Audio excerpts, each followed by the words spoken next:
Muy buenos días. Gracias por su participación. Gracias al profesor Daniel Bernaghi por la bienvenida a esta casa de estudios, que bueno, estoy allegado a ella por familiares. Hemos decidido hacer una especie de conversatorio por el tema, por lo que pasó ayer, por la realidad política y social que estamos viviendo. El profesor Miguel Mónaco, director de Investigaciones Jurídicas de la Universidad Católica, del Instituto de Investigaciones Jurídicas de la Universidad Católica Andrés Bello, se encuentra presentando, ayer presentó un proyecto de ley solicitado por la Asamblea Nacional de desarrollo del artículo 333 y 350 de la Constitución venezolana, y hoy está en discusión la Asamblea, por lo tanto no ha podido acompañarnos. El profesor Héctor Turupial tuvo un problema de eminente orden familiar, por lo tanto tampoco nos pudo acompañar. La profesora Andrea Rondón viene en camino, pero con estas trancas me están confirmando que hay problemas de acceso ya en la zona de La Trinidad, de Baruta, por acá abajo. Por lo tanto, nos acompaña hoy la profesora Diana Trías Bertorelli, exdirectora de posgrado de la Universidad Católica Andrés Bello, especialista en el área de Derecho Administrativo, profesora de la Universidad Central de Venezuela, profesora de la Universidad Monte Ávila y profesora de la Universidad Metropolitana. También nos acompaña el profesor Rafael Lares, de la Universidad Central de Venezuela. Quería iniciar, voy a ser muy breve con lo que voy a hacer. La idea es hacer unos planteamientos para que ustedes se sientan en total libertad de hacernos los cuestionamientos, las preguntas que ustedes quieran en referencia a más o menos los tópicos que vamos a tocar. El tema en general del foro era la Asamblea Nacional Constituyente. Y yo voy a hacer un esquema, no más de 10 minutos, sobre lo que significa la Asamblea Nacional Constituyente y los problemas que plantea, sobre todo en el orden a futuro. Lo primero que hay que ver cuanto a la Asamblea Nacional Constituyente es que todo lo que se está planteando va en contra de la Constitución del 99. Ustedes dirán, porque siempre se preguntan, las personas dicen, bueno, pero ¿qué es el problema o el sustrato del problema de la Asamblea Nacional Constituyente? Como ustedes saben, seguramente habrán escuchado, el poder originario, o esa teoría trasladada a Venezuela del poder originario que emana del pueblo, es el meollo del asunto, porque si se instalara una Asamblea Nacional Constituyente en Venezuela, tendríamos un poder omnímodo que, como reza el artículo 349 de la Constitución, que dice, los poderes constituidos no pueden negarse a las decisiones de la Asamblea Nacional Constituyente o no pueden bloquearlas. Eso es muy grave. De hecho, la instauración de una Asamblea Nacional Constituyente significaría un conjunto de decisiones que, palabras más, palabras menos, pienso yo que harían perder lo poco de democracia que tenemos y lo poco de república que nos queda.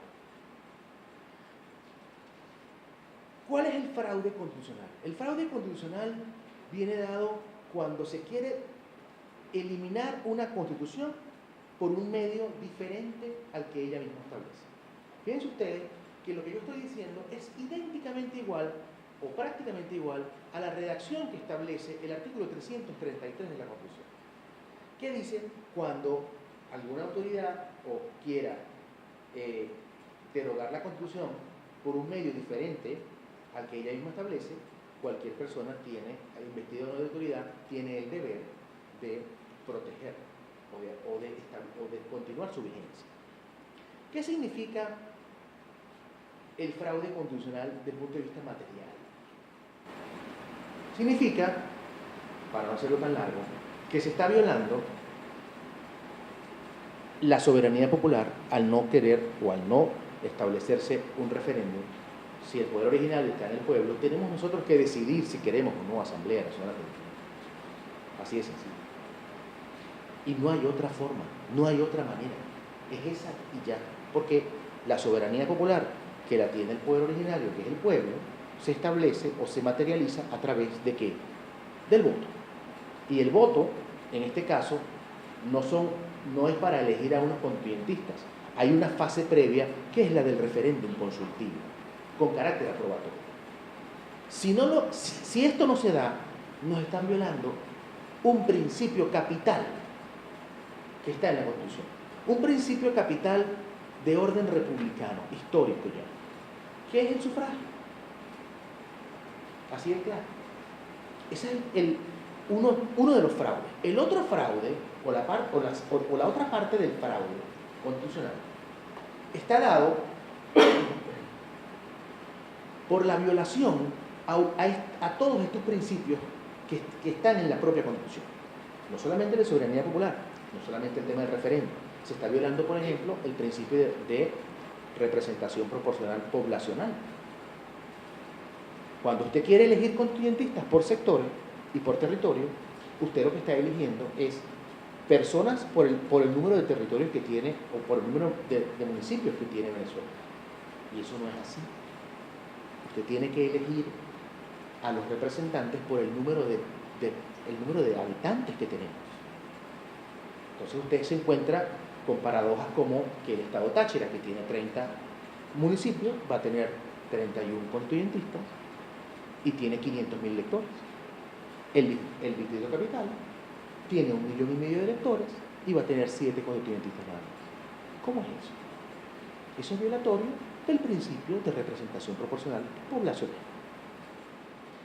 Ustedes se preguntarán, bueno, pero ¿qué tanto? ¿Cuál es el problema de que se viole? Bueno, el problema de que se viole esto es que el mismo 350, tantas veces citado, establece los límites a la Asamblea Nacional Constituyente.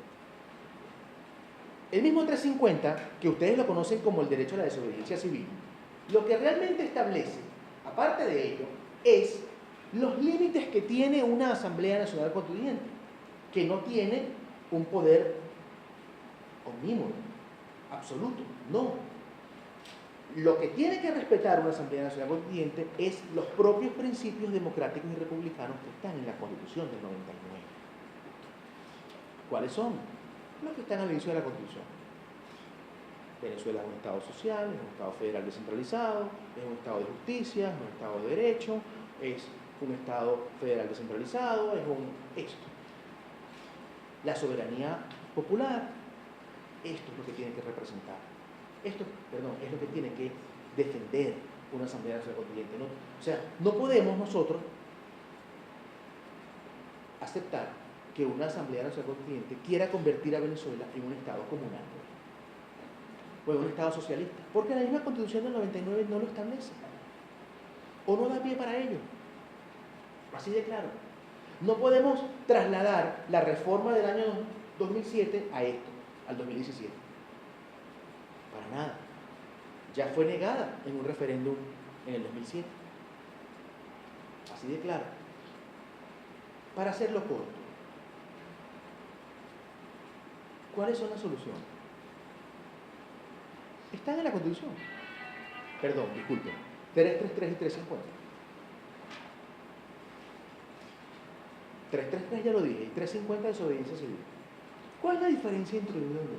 Siempre pregunto.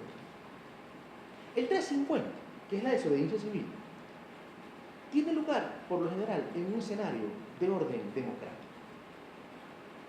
De un orden legal, constitucional.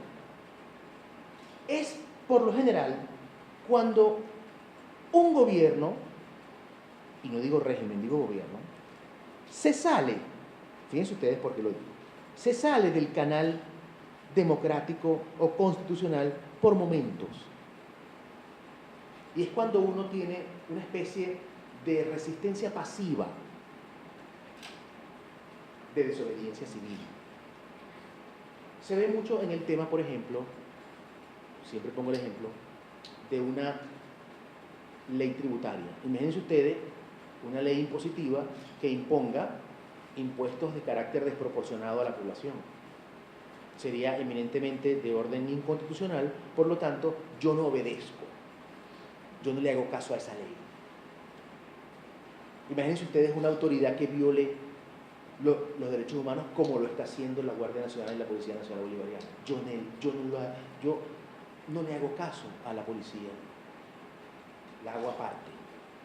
Eso es desobediencia civil, pero pasiva. En cambio, el 333 tiene un escenario diferente. El escenario del 333 es un escenario propio de la Venezuela actual. Un escenario de un Estado delincuente. Un escenario de un Estado forajido, como el venezolano. Estado forajido en el orden de que, bueno, Venezuela y su régimen de gobierno, ahora sí, régimen totalitario, está fuera del orden constitucional y del orden legal. Por lo tanto, un Estado que no quiere amarrarse a los controles, es un Estado forajido, es un Estado que no quiere control interno y tampoco externo. Lo vemos, por ejemplo, en la OEA, nos quieren sacar de la OEA, nos sacaron de la Comunidad Andina de Naciones, nos sacaron del sistema interamericano. Eso es un Estado forajido, un Estado que no quiere control.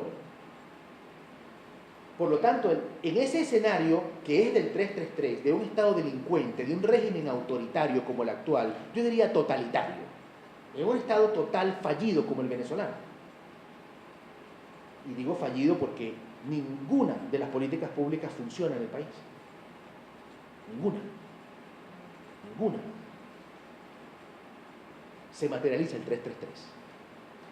Y para concluir, la pregunta de todos: ¿cómo se come el 333 y el 350? El 333 y el 350 se comen con la calle. Todo termina en la calle. El escenario o el teatro de operaciones, si quieren llamarlo así, más, suena triste decirlo con lo que pasó ayer, pero más balanceado, es la calle. No tenemos otro. La calle con resistencia, esta vez activa, no pasiva. La calle con táctica, con organización, con trabajo social y activismo social, con activismo político. Eso es el 333. Lo que estamos haciendo aquí, hoy, ustedes sentados ahí y yo parado acá, es 333. ¿Sabían? Eso. Rebelarse es 333. Salir a la calle o decirle, o salir de la zona de confort de cada uno de nosotros es 333. Por lo tanto, yo los exhorto a que al finalizar este evento, me comentan que en la universidad tienen 2 escenarios hoy importantes, acudamos.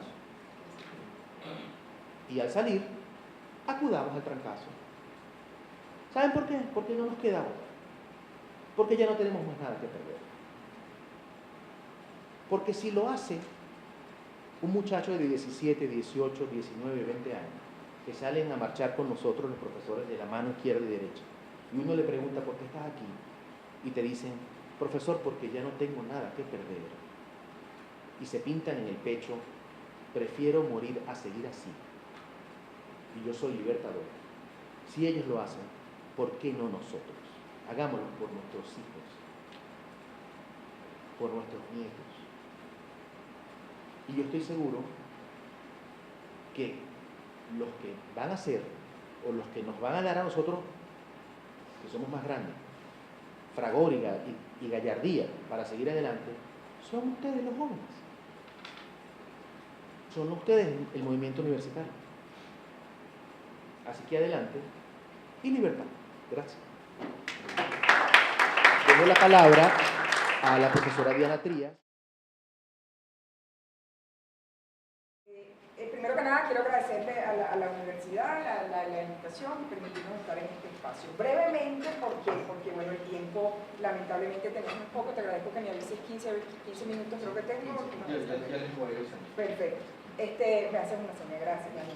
Entonces, yo voy a enfocar un aspecto que es bastante jurídico, pero que me parece que es absolutamente indispensable comprender su alcance a los efectos de tomar posición respecto de esta denominada convocatoria asamblea constituyente. En primer lugar, yo quisiera resaltar un aspecto que los que eventualmente no están vinculados con el mundo jurídico es necesario partir de esa premisa. La Constitución, una Constitución no se dicta para solucionar problemas, sino para establecer un nuevo pacto de convivencia pacífica, plural, tolerante. De alguna manera, entendemos que la Constitución, como ustedes saben, son las bases y estructuras de lo que es el Estado. Sin embargo, es necesario tener pendiente esta situación de no utilizarla inadecuadamente con fines distintos a los que ella misma consagra y de alguna manera están proclamados a lo largo de todo su articulado. En primer lugar, yo entonces me voy a referir a lo que fue el primer decreto, es decir, hay dos decretos.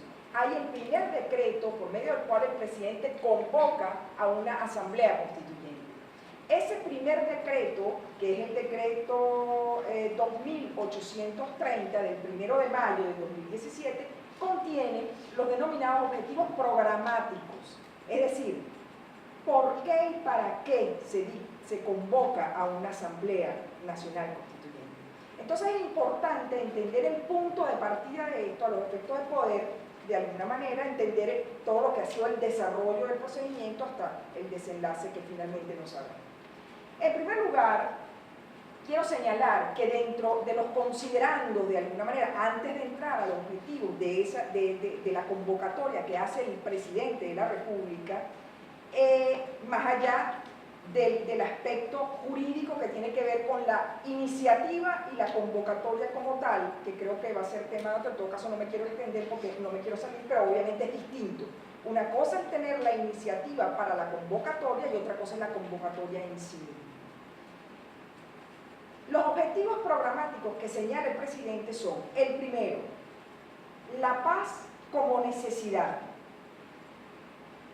derecho y anhelo de la nación. El proceso constituyente, estoy citando lo que establece el primer objetivo, el proceso constituyente es una gran convocatoria, un diálogo nacional y reconocimiento político mutuo para la reorganización del Estado que recupere el principio constitucional de cooperación entre los poderes públicos y superar el clima de impunidad.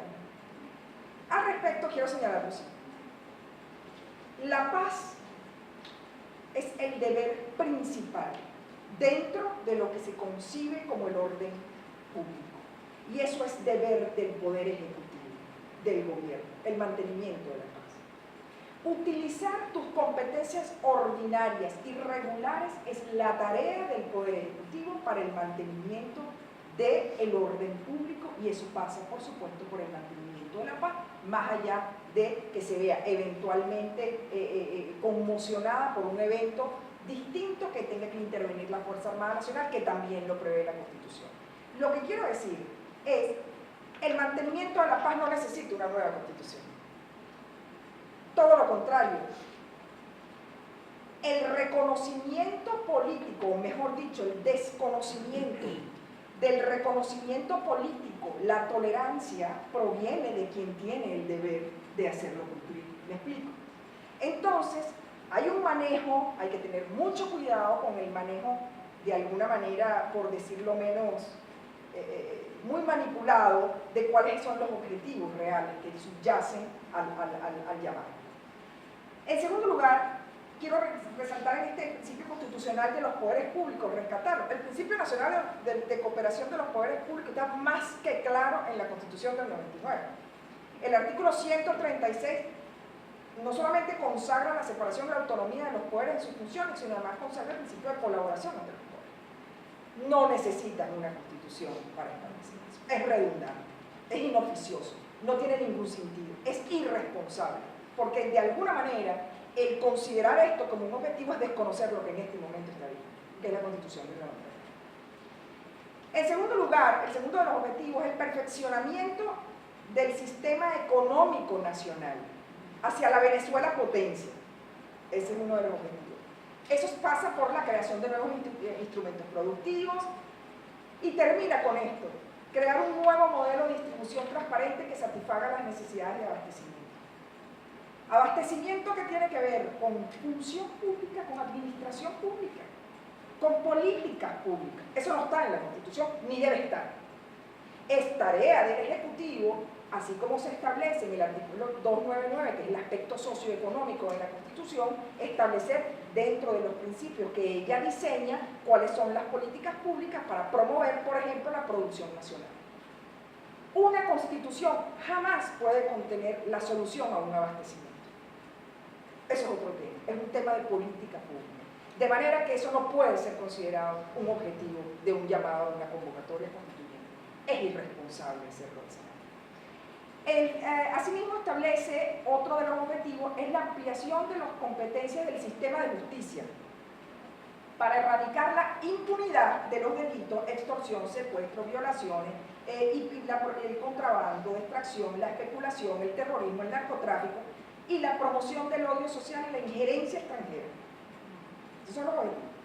Les pregunto, aspecto que todos absolutamente sentimos, la impunidad depende de la Constitución, todo lo contrario, la inaplicación, la inobservancia, no solamente de la Constitución, sino del desarrollo legislativo que la Constitución te da el piso para que exista una ley orgánica del Tribunal Supremo de Justicia, una ley que regula todo el ordenamiento jurídico.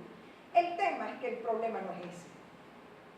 La injerencia del poder ejecutivo, el conflicto de la injerencia de poderes, el secuestro de poderes, el predominio del poder ejecutivo, incluso sobre el poder judicial, es parte del problema que tenemos.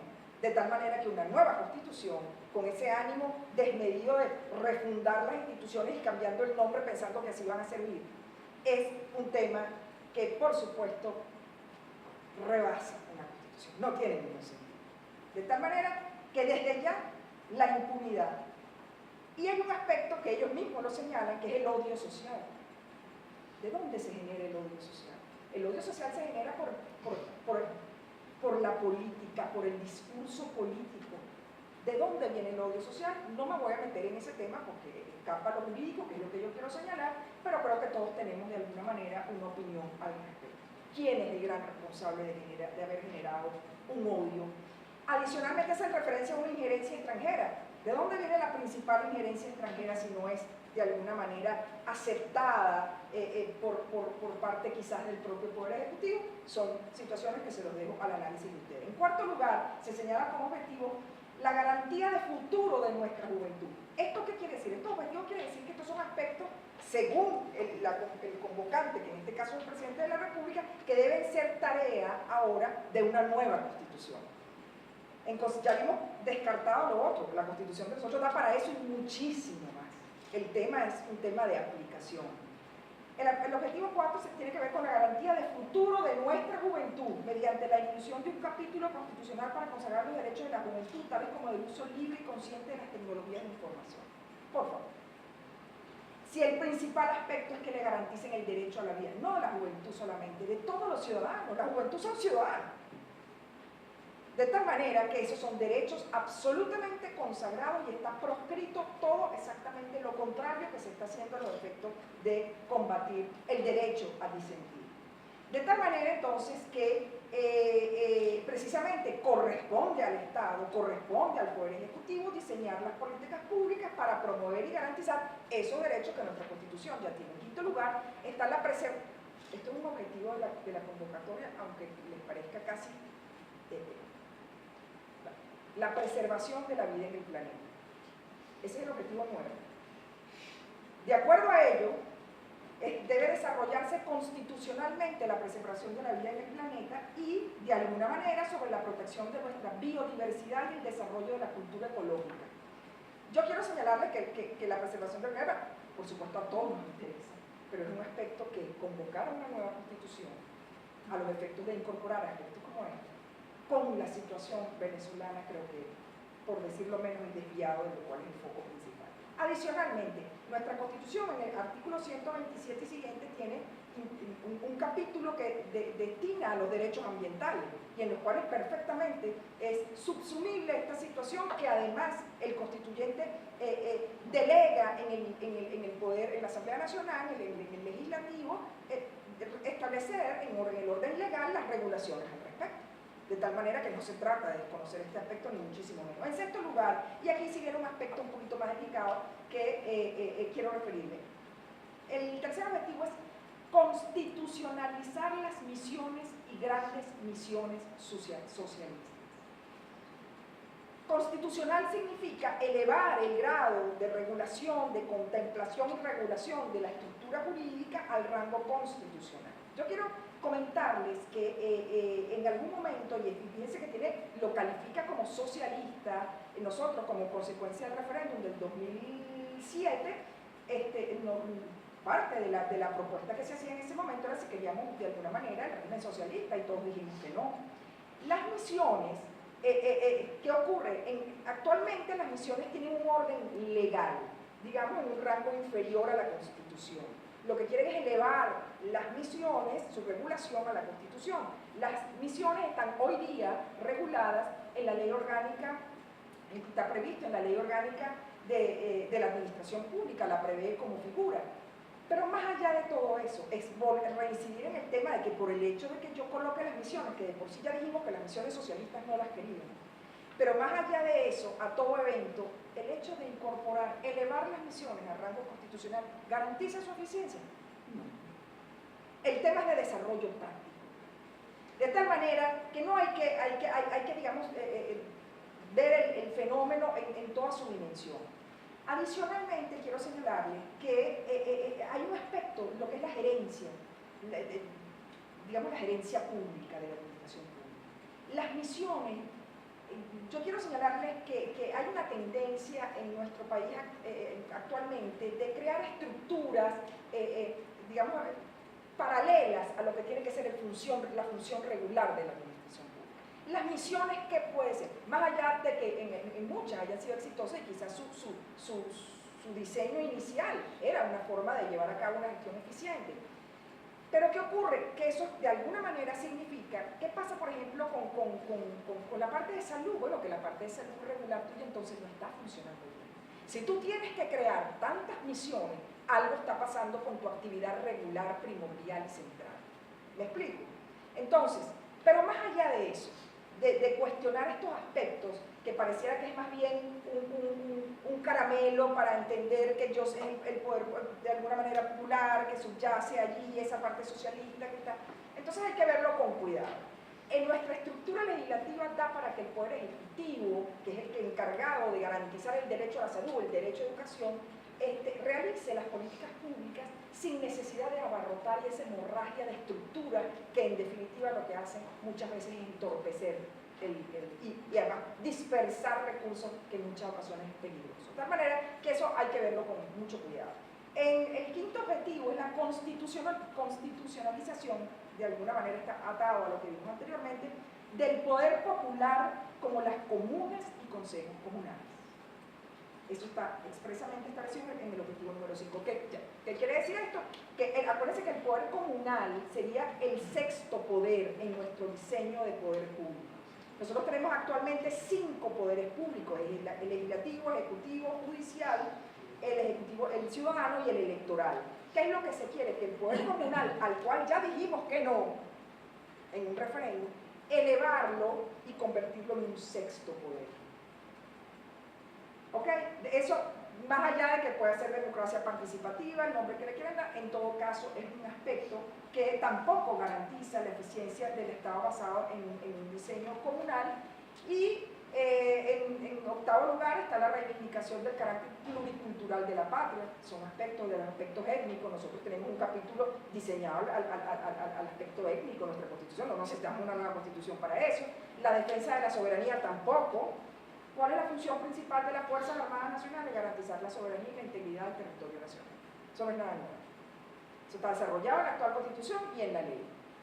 Y finalmente, pues, bueno, quedan algunos aspectos por fuera, pero con esto culmino lo que son los 9 objetivos programáticos para que el presidente, en los cuales el presidente pasa su convocatoria a la constituyente. Finalmente, concluyo por donde empecé. La Constitución no es un tema para solucionar, no es una herramienta jurídica para solucionar problemas de políticas públicas. El tema es otro. De tal manera que creo que es importante entender el contenido y alcance de lo que subyace en esa convocatoria inicial. Muchas gracias.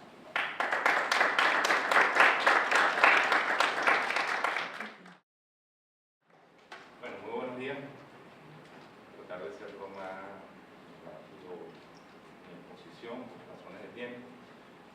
Yo les quiero hablar de cómo la soberanía popular ha sido secuestrada por el Tribunal Supremo de Justicia.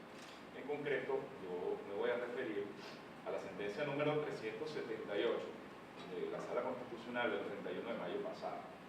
¿De qué trata esta sentencia? Esta sentencia trata de la interpretación de los artículos 347 y 348 del texto constitucional, que son los que vienen a regular, a considerar la figura de la Asamblea Nacional Constituyente. Se solicitaba la interpretación de estos artículos, concretamente si era necesaria la celebración de un referendo o no para que se entendiera convocada la Asamblea Nacional Constituyente, toda vez que ninguno de esos dos artículos prevé la figura de la celebración del referendo. Ahora bien, la Constitución usted no la puede interpretar de manera aislada. Y en el texto fundamental está muy claro que el depositario del poder constituyente originario es el pueblo y que en ejercicio de ello es quien convoca una Asamblea Nacional Constituyente. Está muy claro también en el artículo 5 de la Constitución que la soberanía reside intransferiblemente en el pueblo y que ésta se ejerce de forma directa a través de los medios de participación previstos en el propio texto constitucional, como lo es el referéndum, y que las materias de especial trascendencia deben ser consultadas a la población. Así lo prevén los artículos 70 y 71 de la Constitución. Y que la forma para llevar a cabo este referendo es en ejercicio del derecho al sufragio a través de elecciones libres, universales, directas y secretas. ¿Qué interpretación podía hacer la Sala Constitucional que no fuese esta que diga la Constitución? Bueno, la Sala Constitucional determinó que no era necesaria la celebración de un referendo, no es necesario consultarle al pueblo, y que bastaba el decreto al que acaba de hacer alusión la profesora Diana Trías para que se entendiera convocada la Asamblea Nacional Constituyente. ¿Cómo hacer esto? No puede hacerlo de otra manera la Sala Constitucional que en base a mentiras manipulando la norma jurídica, señores.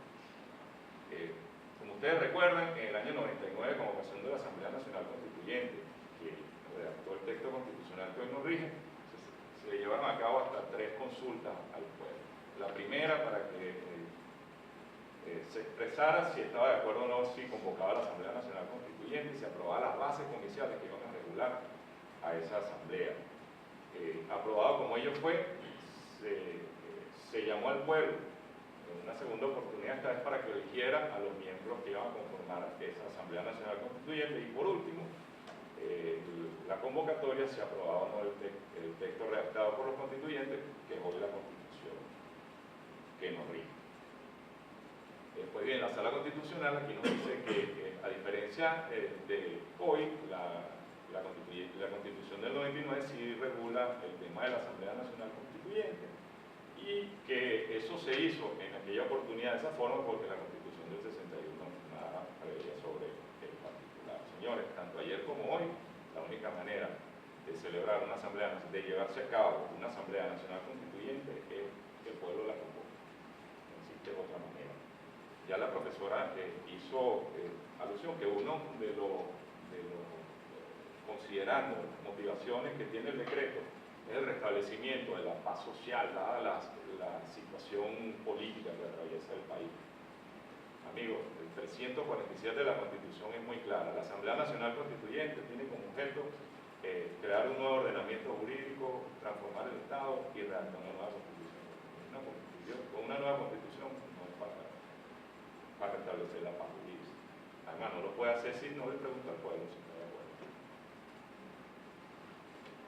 Otra de las cosas que nos dice esta decisión es que si bien la soberanía reside en el pueblo, se puede ejercer de dos maneras, de forma directa y también de manera indirecta. Así que como quiera que Nicolás Maduro fue elegido por el pueblo, él ejerce la soberanía indirectamente.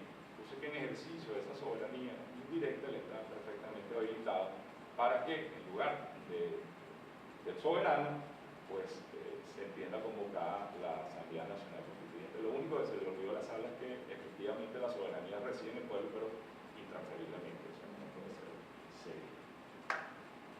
Para que se den cuenta cómo ha sido, porque qué hablo del secuestro de la soberanía popular? Seguidamente se introdujo la Fiscal General de la República, independientemente que pueda estar, no estoy de acuerdo con muchas de las actuaciones de ella, pero la Fiscal General de la República solicitó la aclaratoria de esa decisión.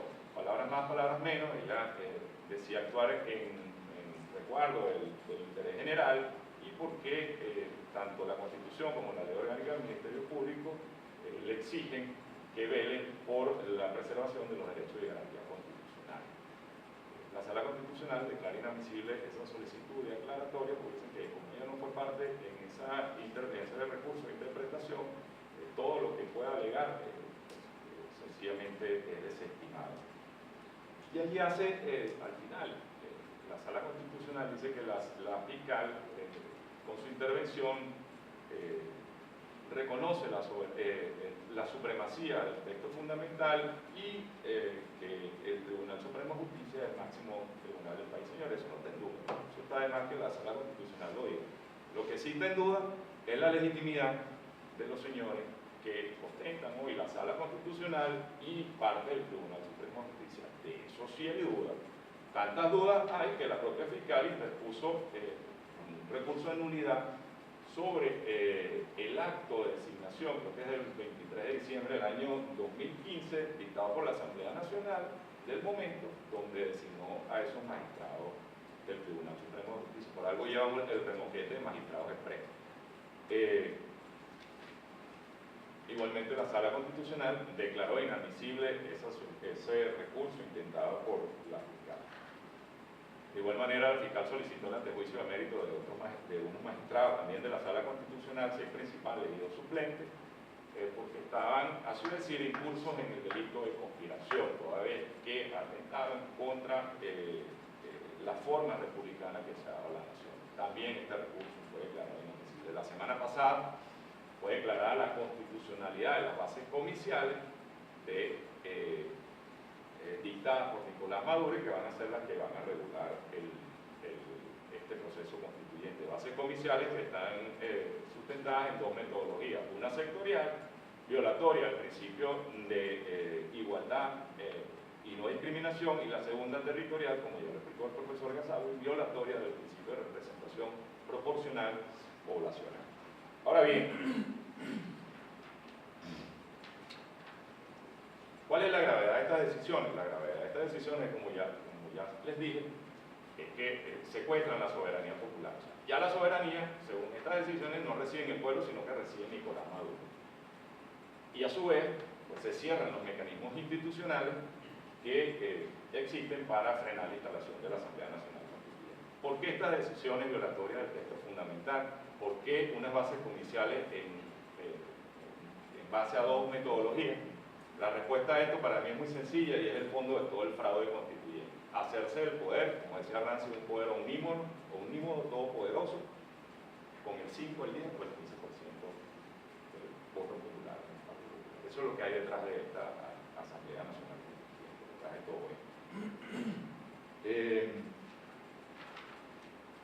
Como nos dijo la profesora, una constitución no resuelve los problemas del país. Una constitución que no va a resolver el tema de la inseguridad, del desabastecimiento, de la escasez, de no va a reactivar el aparato productivo del país.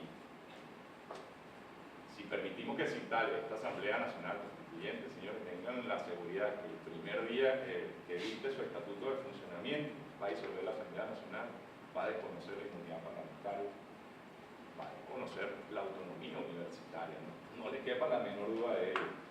Va a autorizar el enjuiciamiento de civiles por tribunales militares, va a concentrar las funciones públicas en el Ejecutivo, o sea, además de la función ejecutiva, la legislativa, la judicial, la electoral, la contralora, el Ministerio Público. No me creen, simplemente vean lo que está sucediendo. Estamos en una etapa muy oscura de nuestra vida republicana y no nos queda pues, otro remedio que rebelarnos frente a ellos, resistir, y la solución está en los artículos 333 y 350 del texto constitucional. Muchísimas gracias.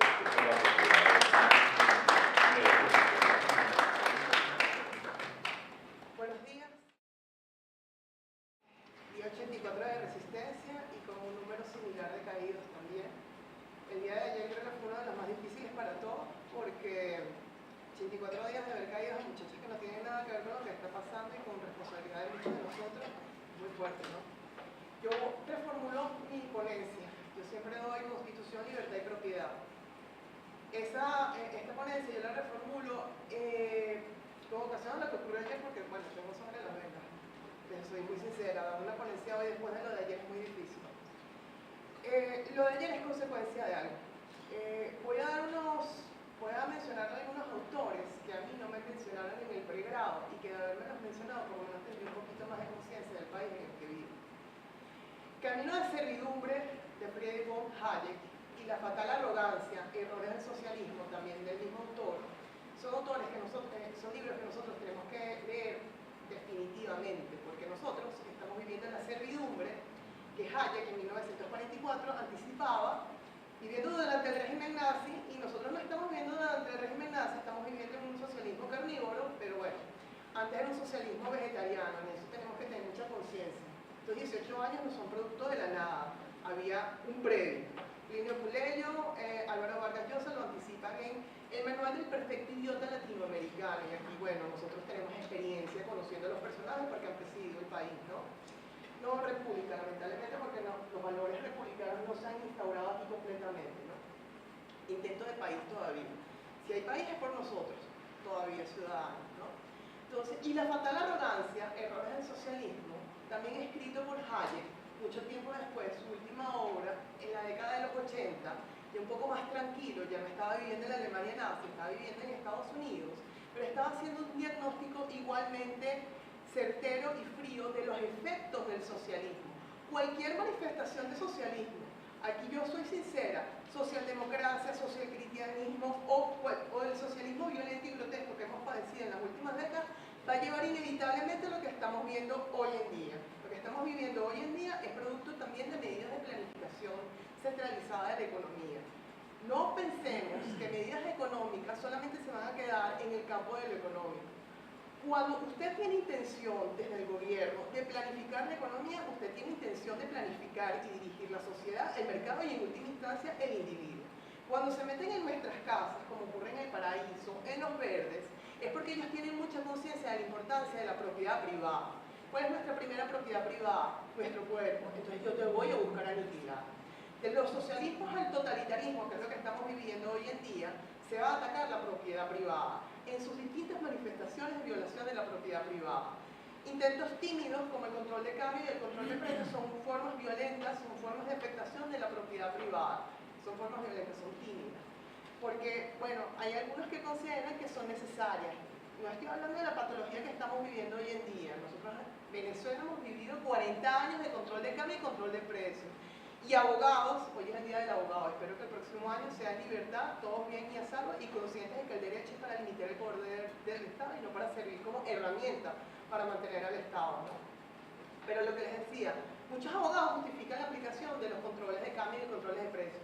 No, vamos a aplicarlos coyunturalmente, temporalmente. Señores, igual causa efectos dañinos, efectos colaterales. Lo que se ve y lo que no se ve, Freddy Baste, que en 1850 nos lo venía anticipando. Medidas económicas tienen efectos colaterales, así usted no lo vea. Hay unos efectos previsibles y otros no previsibles, así que tiene que tener mucho cuidado con el tipo de medidas económicas que va a aplicar, ¿no? Como les decía, el control de cambio y el control de precios son formas de afectación tímidas de la propiedad privada. Políticas monetarias que llevan a la inflación también son formas de afectación de la propiedad privada. La inflación es un impuesto implícito. La inflación es una forma de afectación de la propiedad privada y no lo vemos. No lo vemos porque no sentimos el efecto en inmediato, lo sentimos a los años. Si se dan cuenta, cuando empiezan a aplicar el control de cambio, el control de precios en el año 2003, la gente estaba muy tranquila recibiendo su cupo Cadive viajero, muy tranquila, sin problema. Y hoy estamos padeciendo los estragos del control de cambio y el control de precios después de 15 años. Claro, porque son medidas que sus efectos los vamos a sentir en el tiempo, al principio no, pero son dañinas exactamente igual. Yo creo que es hasta peor, porque no sientes el impacto, sino tiempo después no tienes cómo prepararte frente al impacto. Así es. También hay algunos autores que dicen que la socialdemocracia es peor que el comunismo. Porque claro, como se reviste del voto, se disfraza del voto, no ves cuando viene el golpe y viene luego el policía, el Guardia Nacional a disparar. Y Hay otros efectos más nocivos de afectación de la propiedad privada, lo vemos con los verdes, Montalbán, en la Candelaria, porque están afectándote ya tu cuerpo. En los socialismos afectan la propiedad privada para hacerte esclavo, hacerte dependiente del Estado, hacerte siervo del Estado. Pero en los totalitarismos ya buscan aniquilarte como persona. ¿Se dan cuenta? Es el mismo objetivo, destruir la propiedad privada, con distintos mecanismos y con distinta intensidad. De esclavo a fallecido, a muerto, a asesinado. Es lo que va. Y mi intención es, creo que a lo mejor estoy un poco visceral ahorita con el discurso, pero creo que es necesario porque si no se nos va a agotar el tiempo y vamos a derivar en este desastre de la constituyente. Somos partícipes responsables de esto porque en estos 18 años se han aplicado este tipo de medidas y muchos todavía la legitiman. Tenemos que tener conciencia que no importa la intensidad con que se apliquen estas medidas de control de cambio, control de precios, destrucción de la propiedad privada, ocupación temporal, inevitablemente la consecuencia va a ser la misma: aniquilación del individuo, ya sea en sus distintas formas, ya sea dependiendo del papá Estado en la educación, el Estado no tiene que participar en la educación, ya sea dependiendo del papá Estado participando en la salud. Cuando la profesora comentaba, vas a constitucionalizar las misiones, significa que está algo fallando. Sí, porque participaste en áreas en las que no tenías que haber participado en primer lugar. Es a lo que voy. Nos hemos acostumbrado a entender, no, son servicios esenciales y papá Estado tiene que participar cuando, ¿por qué papá Estado? ¿Por qué no nos damos como respuesta, por qué no el mercado? Y el mercado somos todos. La acción humana de Mises te dice que el mercado somos todos nosotros tomando decisiones para lograr un objetivo. El mercado no es un ente ley, el mercado somos todos nosotros decidiendo. Yo prefiero un empresario que un Estado. Aquí en Venezuela no. Aquí lo primero que se ataca es al empresario. Entonces es cambiarnos el disquete, porque si no nos cambiamos el disquete, no vamos a cambiar esto, porque lo que estamos viviendo hoy en día es una cultura de desconocimiento y de no respeto a la propiedad privada. Por de la 61 al 91 estuvieron suspendidas las garantías de los derechos y libertades económicas y aquí nadie dijo nada. Carlos Rangel, en Del Buen Salvaje, del Buen Revolucionario, y lo tenían de polémico en el 76, donde estaba anunciando el fin de la democracia cuando se nacionalizó el petróleo, que es cierto, por cierto, además. Mi intención es, y disculpen tal vez la emocionalidad con la que estoy hablando, pero lo de ayer fue dantesco y yo creo que lamentablemente no va a parar, y Caracas ya va a quedar como una ciudad con sitios decaídos, la Torre Británica, la Texaco y ahora la Carlota. Es que tomemos conciencia de que lo que estamos viviendo hoy en día es por toda una tradición de poco respeto al individuo, poco respeto al ciudadano, por no formar ciudadanos, por no haber constituido una república. Gracias. Ahora nos damos opiniones, pero yo sí me voy a atrever a dar la mía. La Asamblea Nacional Constituyente es buscar la monarquización absolutista por la vía electoral. Esa monarquización era el sueño de Chávez, porque él se veía a sí mismo como un rey, como un monarca.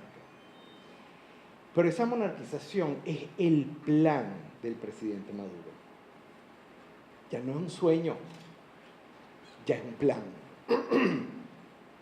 Es un plan que es una consecuencia del primer plan socialista que surge como una respuesta a no haber aceptado modificar la Constitución.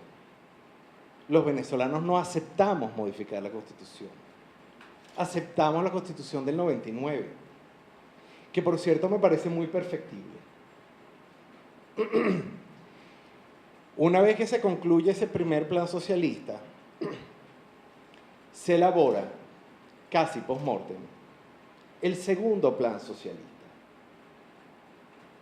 Ese segundo plan socialista se enfrenta al desconocimiento, a la minimización, a la anulación en la praxis de la propiedad privada. Pero la propiedad privada en todos y cada uno de sus ámbitos, lo cual incluye naturalmente el pensamiento. Es el individuo. Por supuesto, ¿cuál es el próximo paso? Naturalmente anular una de las propiedades privadas más sagradas que existen, que es la patria potestad. quienes hemos vivido en el comunismo, sabemos que los hijos le pertenecen al sistema, no le pertenecen a sus padres. La Asamblea Nacional Constituyente es la pragmatización de los dos peores horrores que ha vivido la humanidad. El nazismo, del cual, por cierto, mis padres lograron escapar. Estuvieron en el campo de concentración, lo sobrevivieron. Pero es también la pragmatización de lo peor de los sistemas comunistas. Es intentar conceptualizar cuáles fueron los elementos por los cuales fracasó el experimento de la Unión de Repúblicas Socialistas Soviéticas e intentar impulsar todos aquellos elementos, todos, que buscan perpetuar en el poder y en la historia a los sistemas totalitarios, como es el caso de Cuba. Así que sí me parece importante, desde la academia, desde la Universidad Simón Bolívar, hacer un pronunciamiento enérgico, fuerte, si es necesario con gritos, si es necesario con escritos, si es necesario con una presencia irreductible en las calles. La Asamblea Nacional Constituyente está en contra del pensamiento, está en contra de la libertad de las ideas y está en contra de lo que dice nuestro himno en la Universidad Simón Bolívar. Está en contra de la ciencia, de la conciencia y de la verdad. Así que no me resta otra cosa que agradecer a nuestros ponentes extraordinarios por razones de tiempo, y con la disculpa de nuestros asistentes voy a tener que suspender el periodo de preguntas que estaba planteado por una actividad a la cual yo los invito a todos en este momento a que vayamos a la asamblea académica, donde nos vamos a pronunciar en contra de que nos impongan un vicerrector académico externo a la Universidad Simón Bolívar, donde tenga o no tenga los méritos académicos, no es parte de la Universidad Simón Bolívar, y es una violación a la autonomía universitaria. La autonomía universitaria no solamente es constitucional, es sagrada. Existe desde la fundación de la primera universidad, la Universidad de Bolonia. La Universidad Simón Bolívar no va a permitir la imposición de unas autoridades que no deseen y que no busquen lo mejor para la ciencia, para la conciencia y para la verdad. Tenemos suficientes académicos de altísimo prestigio en esta universidad que pueden ocupar ese cargo. Nosotros hicimos una consulta no electoral porque las elecciones están suspendidas por un Tribunal Supremo de Justicia que, por cierto, no reconocemos lo que emana de manera anticonstitucional. Hicimos una consulta y esa consulta arrojó un resultado. Vamos a defender ese resultado en el complejo de auditorios. Muchas gracias y bienvenidos todos. Gracias.